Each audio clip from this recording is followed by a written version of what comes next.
Carlos Elizondo Mayer Serra, los de adelante corren mucho. ¿Qué tal? ¿Cómo ves? Pepe, buenas tardes. Buenas tardes. La historia ya sabemos cómo va a acabar, es decir, la reforma va a salir. Tienen ya un acuerdo en principio con el PRI, con Movimiento Ciudadano, y con eso tienen los votos tanto en diputados como en Senado. Y además, Pepe, sabemos que lo que están ahorita haciendo los senadores de oposición de estos dos partidos y en el PRI, en la Cámara de Diputados ambos partidos también, es negociar cosas aparte, quién sabe cuáles, que les permiten ahora aprovechar el músculo que tienen, que es que siendo reforma constitucional los necesitan. ¿Qué tanto cambia la reforma que se está aprobando hoy respecto a la que se rechazó en el Senado la semana pasada? Muy poco. Se le agregaron algunos temas de que habrá enseñanza en matemáticas y lexicoescritura, que por supuesto iba a haber, no estaba en la Constitución por alguna razón. Se agrega algo sobre la obligación del Estado por fomentar la ciencia y la tecnología, y se agrega algo sobre la rectoría del Estado. Pero lo fundamental, Pepe, que es la razón por la cual yo creo que la CENTE está tan tranquilita, es que se va a derogar la ley del servicio profesional docente una vez que pase esta reforma constitucional. Habrá una nueva ley con otro nombre para regular la relación laboral de los trabajadores de la educación. Esa ley ya no necesitan a la oposición. Porque ya va a ser ley secundaria. Morena la puede sacar. Basta mayoría simple. Mayoría simple que la tienen ambas cámaras, entonces en 48 horas la pueden pasar sin problemas.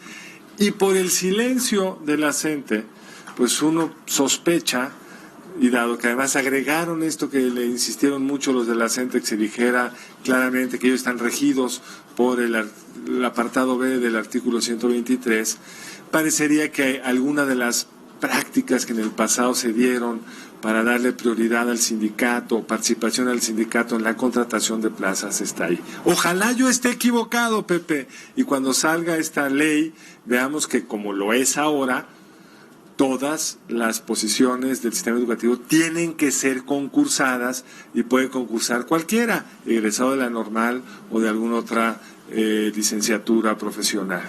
Esperemos que yo esté equivocado, pero el silencio me hace pensar que eso habrá algún mecanismo quizá menos abierto y abyecto y corrupto. Algo explicaba Juan Carlos Romero Hicks. Sí, él decía que le preocupa porque en el propio texto constitucional se quita lo que era muy claro en el texto constitucional anterior, que es que toda contratación, promoción o remoción tiene que ser con base a la evaluación y con base en el mérito.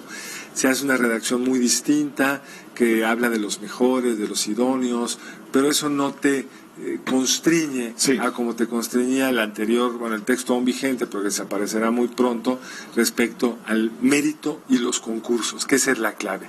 Y lo que ya sabemos que va a desaparecer, eso sí desapareció, Pepe, es que no va a haber evaluaciones punitivas. O sea, así le llamaba el candidato presidencial, hoy presidente. Si no hay evaluaciones que tengan consecuencia, eso significa que el maestro ante grupo podrá reprobar una evaluación y seguirá ante grupo. Y parecería, aunque falta ver la legislación secundaria, y es a lo que se decía también referencia el diputado Romero Hicks, es que va a prevalecer el escalafón en el ascenso, es decir, la antigüedad. Y lo que la reforma de Peña Nieto rompía era eso, quienes ascendían, los que pasaban de mejor forma las evaluaciones, que es como se hace en la mayoría de los países, Pepe. Ciertamente, yo creo que en todos los países que tienen un buen sistema educativo, se contrata a los mejores maestros, y para mí la preocupación de esta reforma es que no quede así. Pero aquí hay entonces, de fondo, si se confirma lo que tú estás ahora analizando, hay un pago de factura. Un pago de los favores recibidos por la Coordinadora Nacional de Trabajadores de la Educación, vituperada por la reforma anterior, que tenía antes de la reforma anterior, tenía privilegios, los cuales le fueron desmantelados con la reforma peñanietista, y ahora, a cambio de apoyar todo el tema educativo que promueve la Presidencia de la República, el presidente López Obrador, pues están listos para... es el sindicato, pues, pero la coordinadora es parte de todo esto en lo que se refiere a la recuperación de la hegemonía para la distribución, por lo menos de la mitad de las plazas. Yo creo que eso acabaremos viendo, te digo, espero estar equivocado, más que un pago es el compromiso. El presidente durante toda la campaña dijo que iba a derogar la reforma. Él está cumpliendo. Lo malo es que esa reforma pues tenía este principio del mérito, que es lo que no le gusta al sindicato, ni a la CENTE, ni a el CENTE, a ninguno de los dos. Fue mucho más vocal la coordinadora, por supuesto, pero a ninguno le gustaba, pues porque las reglas de acceso, promoción y no había remoción, pues no pasaban por el mérito. Me preocupa. Ahora, creo que también es muy interesante, Pepe, el papel que pues está tratando de jugar la oposición, cada una desde su trinchera.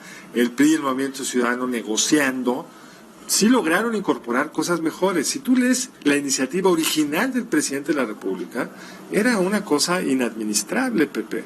Ha habido muchas mejoras, a diferencia de cuando el PRD antes del Pacto por México todo decía que no.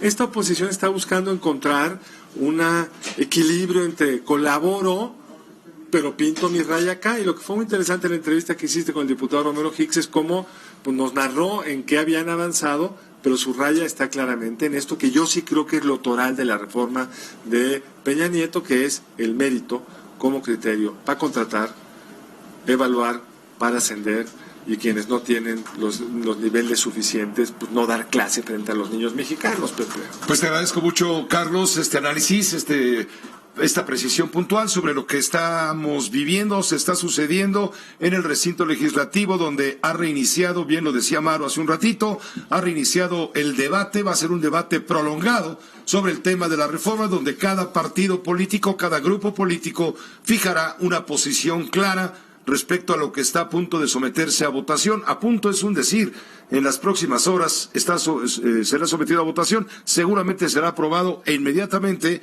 extra rápido, en una entrega urgente, va a ser discutido y aprobado, no discutido, va a ser aprobado o rechazado por la Cámara de Senadores. Va a ser aprobado, todas las señales indican eso. Siempre en política hay sorpresas, como en el fútbol, el último minuto cuenta. Pues dímelo, hoy y ayer con el Tottenham, en el último segundo se decidió. Y ayer, el 4-0 de Liverpool. Entonces, pero aún después de la humillación del Barcelona, perdóname que te desvíe un momento del tema, hoy fue cardíaco el final, no, fue cardíaco. Con un gol ya no de último minuto, de último segundo.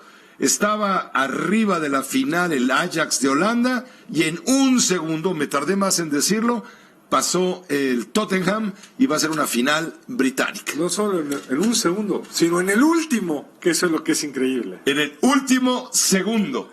Ahora, eso les pasó en la semana pasada en el Senado. En el último segundo, el senador Jara se salió del recinto y rompió la mayoría que hubiera podido aprobar sin problemas la reforma constitucional hace una semana. Gracias, Carlos. Gracias a ti. Gracias, aficionado Carlos, a la educación, claro, pero también al fútbol.